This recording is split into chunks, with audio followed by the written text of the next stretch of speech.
இந்த உலகின் விசாரணைகள், இந்த உலகின் நீதிமன்றங்கள், இதை அத்தனையையும் தாண்டிய ஒரு நீதிமன்றம் இருக்கிறது.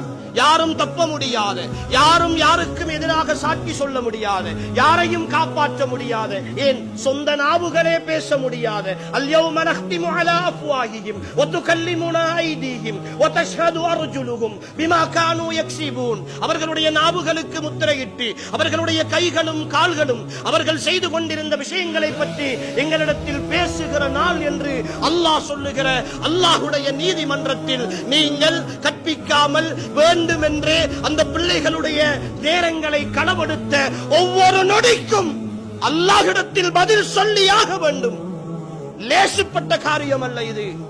இந்த அமானிதத்திற்காக பதில் சொல்லியாக வேண்டும்.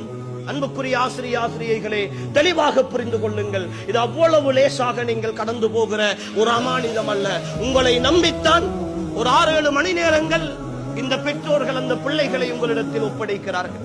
உங்களிடத்தில் இருக்கிற முன்மாதிரிகள், உங்களிடத்தில் இருக்கிற வழிகாட்டல்கள், உங்களிடத்தில் இருக்கிற கற்றல் கற்பித்தல் முறைகள், உங்களிடத்தில் இருக்கிற தகைமைப்படுத்தல்கள், உங்களிடத்தில் இருக்கிற சிந்தனைகள் தான் மாணவர்களுக்கு கடத்தப்படும்.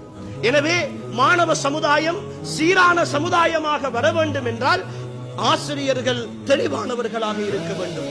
இன்று ஆசிரியர்களிடத்தில் ஒழுக்கத்தை தேட வேண்டிய கட்டாயத்திற்கு இன்றைய கல்வி சமூகம் தள்ளப்பட்டிருக்கிறது.